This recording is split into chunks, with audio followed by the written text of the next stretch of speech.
खुलुमबाय गोजोन फुंबिलिनि बयनिसिमबो गाहाम हामलायनायखौ जासिहरनाय थाबाय आं सिबिरानि ब्रह्म आसा खालामो नोंथांमोनहा गासैबो मोजाङैनो दङ नोंथांमोननि थाखाय आं गोदान मोनसे भिडिअ लानानै फैबावबाय अन्नानै भिडिअखौ जोबजासिम नायलांदो गरेसराव गिथावना लुथिनाय जाथाय थानेसर बर'नि सायाव गुलि गावनानै लुथिदों गोबां रां गरेसरनि 2 नं बालाबारियाव जादों बे लुथिनाय जाथाया फोरमायथिनाय बादिब्ला सोरांसि 3:30 रिंगासो समाव बयबो उन्दुलांनाय समाव हाथियार लानाय सानै सुबुङा थानेसर बर'नि न'आव हाबफैनानै थानेसर बर'खौ न'निफ्राय बायजोआव लानानै थांदों न'खरनि सुबुंफोरा जाहाथे रावबो जेबो थाल मोना बा थद मोना बे थांखिजोंनो थानेसर बर'खौ न'निफ्राय बायजोआव लानानै थांदोंमोन बेनि उनाव सोदोब बा माबा मोनसे खालामोब्लानो थानेसर बर'नि फिसाखौ बुथारलांनायनिबो हुमखि होदोंमोन बे लेखायै दुथांफोरा थानेसर बर'नि न'निफ्राय रां लुथिदों आरो थांनाय समाव आथिङावबो गुलि गावलांदों दुथांफोरा जायजों जोखोम जानो गोनां जादों थानेसर बर' बिथाङा जाथाय जाखांनायनि उनावसो न'खरनि सुबुंफोरा मिथिनानै गरेसरनि देहा फाहामसालि फारसे थानेसर बिथांखौ लानानै थांदों उनाव गोजौ थाखोनि फाहामथाय होनो थाखाय GMCH देहा फाहामसालि फारसे लानानै थांनो गोनां जादों आरो दा बिथाङा गुवाहाटीनि GMCH देहा फाहामसालियावनो फाहामथाय लागासिनो दङ क'क्राझार जिल्ला चान्दामारियाव थानाय NLFBनि डेजिगनेटेड केम्पआव क'क्राझार पुलिसा नुजाथि फैनानै NLFBनि सोद्रोमाफोरखौ केम्प एंगारनो बिथोन होफैदों केम्प एंगारनो थिननायखौ लानानै आसाम पुलिस आरो NLFBनि सोद्रोमाफोरनि गेजेराव दान्थे बिदान्थे जानायखौबो नुनो मोननाय जादों क'क्राझार पुलिसा फोरमायथिनाय बादिब्ला NLFBनि केम्पखौ एंगारनांगौनि थाखाय सोरखारा बिथोन होदों बेनिखायनो जेरैखिजाया केम्पखौ एंगारनो नांगोन आरो जाय बिल्डिंआव NLFB आफादा थादों बे सोरखारनि बिल्डिं होननानैबो बुंथिदों क'क्राझार पुलिसा ओजोंहाय मोनानि समाव पुलिसा नुजाथि फैनानै केम्प एंगारनो थिननायखौ लानानै गोथौ दुखु मोननाय फोरमायथिदों NLFB आफादनि दैदेनगिरि एन फानजारि गुबै मुं फुंखा नार्जारिया बिथाङा गावनि फेसबुक पेजनि गेजेरजों फोरमायथिदों दि मोनानि 6 रिंगायाव क'क्राझार पुलिसा क'क्राझारनि चान्दामारियाव थानाय NLFBनि डेजिगनेटेड केम्पआव फैनानै केम्पखौ एंगारनो थाखाय खुथार खुथार बुंफैदों आरो उदालगुरियाव थानाय सनाय NLFB डेजिगनेटेड केम्पखौबो एंगारनो थाखाय बुंफैदों आरो बेबायदि थासारिया गोथौयै आरो गुवारै साननो थाखाय जोंखौ थिनबाय होननानै बुंथियो बिथाङा लोगोसे बर' हारिनि गेदेमा रायजो राजा नोंथांमोनखौ खौसे जानानै जानजि खाफ्रानो थाखाय आरो बिखा फोरदाननो थाखायबो गुरै खावलायहरो बिथाङा राजखान्थिनि फाव फान्दायनायावनो क'क्राझार पुलिसा फैनानै केम्पखौ एंगारनो बुंथिफैदों होननानैबो फोरमायो एन फानजारि बिथाङा नाथाय साननो गोनां बाथ्रा गोजोन सावरायनो थाखाय NLFB आफादखौ सिजफायाराव लानानै फैदोंमोन आसाम सोरखारा नाथाय सावरायनाया जोबैनि सिगांनो केम्पखौ एंगारनो बिथोन होनायजों NLFB आफादा हाग्रायाव थांफिननानै बर'नि हायाव फिन थै बोहैयोबा बेनि दायखौ सोर लागोन गिबियाव आसाम सोरखारा NLFB आफादखौ सिजफायाराव लानानै फैबाय बेनि उनाव NLFB आफादा मोननै बाहागोआव गावदों बेनिनो मादाव मोनसे बाहागो बा हान्जाया सोरखारनि सेराव आखाइ दैखांदों आरो दा जोबनायाव थालांनाय मोनसे हान्जाखौ केम्प एंगारनो थाखाय खुथार खुथार क'क्राझार पुलिसा बिथोन होफैदों मटर श्रमिक हन्टानिफ्राय गारि मटरनि बन्द होनायखौ दिनैनिखौ बोखांफिनबाय हिट एन्ड राननि सायाव जि आयेन फोसावदों बेखौ लानानै ट्रान्सपर्ट कमिशनारजों सावरायदों आरो दा बेखौ आसाम सोरखारनिसिम दैथायहरनाय जासिगोन आरो आसाम सोरखारा भारत सोरखारनिसिम दैथायहरगोन होननानै फोरमायथिदों मटर श्रमिक गौथुमनिफ्राय आरो सावरायनाया गाहामैनो जादों लोगोसे मोजां फिथाइ मोनगोनखौबो आसा खालामो होननानै बुंथिदों बिथांमोना बेनिखायनो मजदुर आरो गारि सालायग्राफोरा दिनै फुंनि 5 रिंगानिफ्रायनो गारि मटर बायदिखौ सालायफिननो हासिगोन होननानै बुंथिदों नाथाय जुदि सावरायनायनि फिथाइया मोजां थायाबा मागोनि उनाव फिन थाद'नाय गैयै बन्द फोसावफिनगोन होननानैबो बुंथिदों बिथांमोना लोगोसेनो मिथिहोबावदों दि आयेना लागु जानाय नङा होननानै हम डिपार्टमेन्टआ मिथिहोदों आरो आयेनखौ लागु खालामनायनि सिगां सिगां भारतनि गासैबो श्रमिकजों सावरायगोन होननानैबो मिथिहोदों होननानै फोरमायथिदों मटर श्रमिक हन्टानिफ्राय नाथाय मैयानि सानाव बन्द होनायाव आसामनि दाब दाब जायगाफोराव बायदि बायदि जाथाय जादों बेनि मादाव मरिगाव आरो बङाइगावआव धर्ना होबाय थानायनि गेजेरावनो गोबां गारि सालायग्राफ्रा गाव गावनि लाइसेन्सखौ सावनानै लादों मिरु सोरखारा हिट एन्ड राननि सायाव आयेन लाबोयोब्ला 10 बोसोरसिम जोबथेसालियाव थायोब्ला नखरखौ सोर नायगोन आरो फारसेथिं 10 लाख रां जुरिमानाखौ बबेनिफ्राय होनो हागोन बेनिखायनो मिरु सोरखारनि आयेना बोखार जाफिनाब्ला गारि सालाया होननानै गारि सालायनायनि लाइसेन्सखौ सावदों माखासे गारि सालायग्राफोरा बे जाथायनि अनगायैबो डिब्रुगड़आव धर्ना होनायाव बाहागो लायै गारि सालायग्रा सासेखौ हान्थु खेरायनानै निमाहा बिहोदों खारुपेटियायावबो सरासनस्रा सुबुंनि गारिनि सायाव गाग्लोबदों। गगामुख, गौरीपुर आरो बरपेटायावबो धर्ना होग्राफोर आरो पुलिसनि गेजेराव नारा-नाथा जाथाय जादों, जेराव पुलिसा लावथि सिबनो गोनां जादों आरो धर्ना होग्राफोरखौ होसो हमदों। कलियाबर आरो तेजपुरावबो गोबां गारिफोरखौ लाखिनानै दोनदों। बेबादिनो मैयानि बन्दआ रायजोआव मैखोमैनो गोहोम गोग्लैनायखौ नुनो मोन्दों।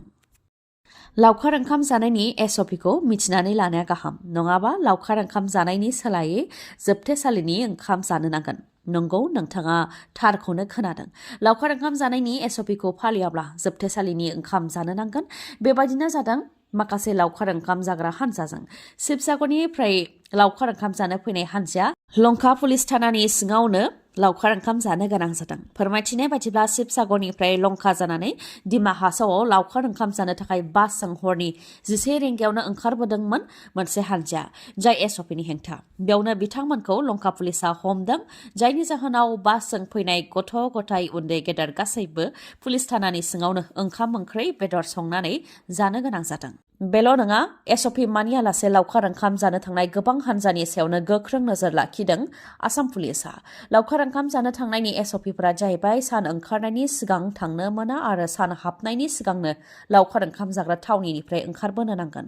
लावखार ओंखाम जानो थांनाय गारियाव नांनायनि बारा सुबुं थांनो मोना। बेनि अनगायैबो गारियाव गोबां सोदोब दामनो मोना। लावखार ओंखाम जाग्रा थावनिनि खाथि खाला जौ फाननो मोना। गारि सालायग्राया जेखिजाया रोखोमनि निसा लानो मोना। बेनि अनगायैबो आरो माखासे SOPफोर। थांनाय BPF सोरखारनि समाव CSBनि गेजेरजों फिक्सड पेआव साख्रि मोननाय सा 95नि साख्रिखौ रेगुलार खालामनानै होबाय प्रमद बर' दैदेननाय BTC सोरखारा। BTC एसेम्बलि अडिट'रियामाव खुंफुंनाय हाबाफारिनि गेजेरजों एपइन्टमेन्टखौ राननानै होदों, जेराव प्रमद बर'जों लोगोसे BTCनि EM, CSD आरो सेक्रेटारिफोरा बाहागो लादों। सिगांनि BPF सोरखारनि समाव CSBनि गेजेरजों फिक्सड पेआव साख्रि मावनायफोरखौ रेगुलार खालामनो दाबि खालामबोनाय बायदियैनो रेगुलार खालामनानै होनाय जादों होननानै फोरमायथिदों प्रमद बर' बिथाङा। पार्सनेल डिपार्टमेन्टआ कमिटि दानानै सेलेक्शन प्रसेसनि सायाव नायबिजिरनानै जेनुवेनफोरनो साख्रिखौ रेगुलार खालामनानै होनाय जादों होननानै फोरमायथिदों प्रमद बर'आ। लोगोसे बुंथिबावदों दि सिगांनि सोरखारनि समाव जेबो नेमखान्थिखौ मानियालासे कन्ट्रेक्चुएलाव आरो फिक्सड पेआव साख्रियाव थिसनदोंमोन। जेबो इन्टारभिउ खुङालासे गोबांनोनो एपइन्टमेन्ट होदोंमोन, जायफोरनि साख्रिखौ रेगुलार खालामनो हाया आरो माखासेनि साख्रिखौबो सासपेन्ड खालामनाय जाबाय होननानै बुंथियो प्रमद बर'आ। बेनि अनगायैबो BTCआव साख्रियाव थिसननायनि सायावबो प्रमद बर' बिथाङा बुंथिदों दि दानि सोरखारा थाबैनो BTCनि 3rd आरो 4th ग्रेडनि साख्रिखौ ट्रेन्सपारेन्ट बा जेबो बेले-बेजे गैयालासे बा जाख्ल'नाय गैयालासे इन्टारभिउ खुंनो थाखाय आगान सुरगासिनो दं आरो SIU मोननाय 1216 इलिमेन्टारि फोरोंगिरिनि थाखाय आरो 1400नि गोबां सेकेन्डारि फोरोंगिरि पस्टनि लांदां मासिखौ थाबैनो आबुं खालामगोन होननानैबो बुंथियो प्रमद बर'आ। बे खेबाव पुलिसानो पुलिसखौ हमदों।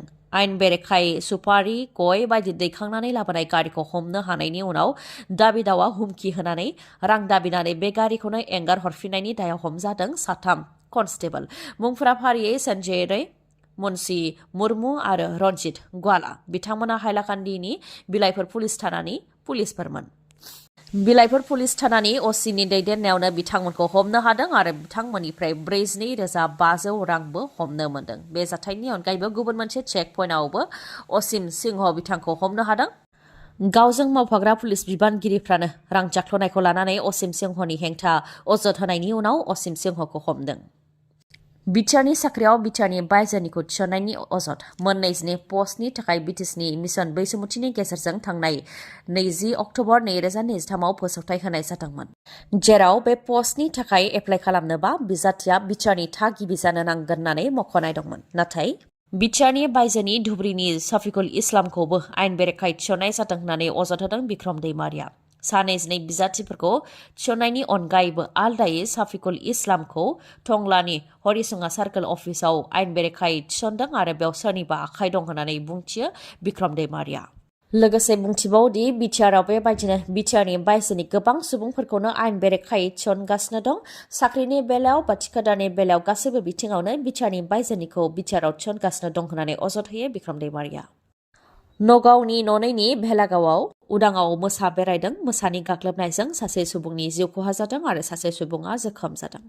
जिउ खोमानांनाय सुबुंनि मुङा पालन सैकिया। फोरमायथिनाय बायदिब्ला पालन सैकिया बिथाङा फुंनि समाव बोरमा खानो थाखाय फोथार फारसे थांदोंमोन। बेयावनो हाग्रायाव बा फोथाराव थाफैनाय मोसाया फालन सैकियानि सायाव गाग्लोबदों। गोदोना आरो खर' गाग्लोबनायनि थाखाय जिउ खोमानो गोनां जादों फालन सैकिया बिथाङा। जाथायखौ खौरां मोननायनि उनाव रायजो राजाफोरा पुलिस आरो हाग्रा बिफाननो खौरां हरदोंमोन, नाथाय पुलिस आरो हाग्रा बिफाना सम मथे नुजाफैयैलाय रायजो राजाफ्रानो लावथि बायदि बायदि लानानै मोसा होनायनि खामानिखौ मावदोंमोन। बेयावनो हाग्रायाव थाखुमानानै थानाय मोसाया सासे सुबुंनि सायाव गाग्लोबदों। बेखौ नुनानै गुबुन सुबुंफोरा लावथि बायदि लानानै मोसाखौ बुफैनायाव मोसाया सुबुंखौ एंगारलांदों, नाथाय सुबुङा मोसानि गाग्लोबनायजों जोखोम जानो गोनां जादों। गोदान मटर साइकेल बा स्कुटि बायनो गोसो दंब्ला नोंथांमोननि थाखाय मोनसे गोजोनथाव खौरां।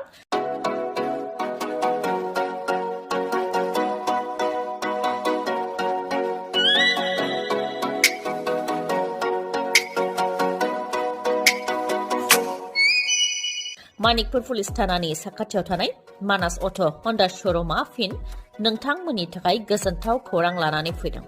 गोथार बर'दिन सानजों लोब्बा लाखिनानै बायदि बायदि अफार फोसावदों मानास अट' हन्डा श'रुमा। अफारफोरा जाहैबाय जायखिजाया मटर साइकेल बा स्कुटि बायोबा नोंथाङा बेसेन नाङालासे गंनै हेलमेट मोननो हागोन। लोगोसे बेसेन नाङालासे 5 लिटार पेट्रल मोननो हागोन आरो बेसेन नाङालासे गोजां बोथोरनि थाखाय कम्बलबो मोननो हागोन। बेनि अनगायैबो नोंथाङा मोननो हागोन 1000 केशबेक, अदेबानि नोंथाङा 1000 रांबो मोनफिननो हागोन। अब्ला नोंथाङा गोनो गोथो जानांगौनि जेबो गोनांथि गैया। थाबैनो नोंथाङा मानिकपुर पुलिस थानानि साखाथियाव थानाय मानास अट' हन्डा श'रुमनिफ्राय गोदान मटर साइकेल बा स्कुटिखौ लायनो हागोन। आरो नोंथांमोननो बेखौबो मिथिहोबावोदि जायखिजाया कम्पानिनि गोजाम मटर साइकेल बा स्कुटिखौ सोलायनानै नोंथाङा गोदान मटर साइकेल बा स्कुटिबो बायनो हानायनि राहा दं बे श'रुमाव। बेनि अनगायैबो नोंथाङा गोजान जानथायनिब्ला हम डिलिभारि खालामनायनिबो राहा दं बे श'रुमाव। आबुङै मिथिबावनो थाखाय 7002601255 नङाबा 9101272776 बे नाम्बाराव खौरां लाहरनो हागोन। गोजोन्थों। दिनैनि भिडिअआ एसेनोसै। गाबोन आरो गोदान भिडिअजों लोगो मोनफिनबावगोन। नोंथाङा दासिमबो आंनि चेनेलखौ साबस्क्राइब खालामाखैबा अन्नानै साबस्क्राइब खालामदो, लोगोसे लाइक, कमेन्ट आरो शेयार खालामनो दाबाव। गोजोन्थों।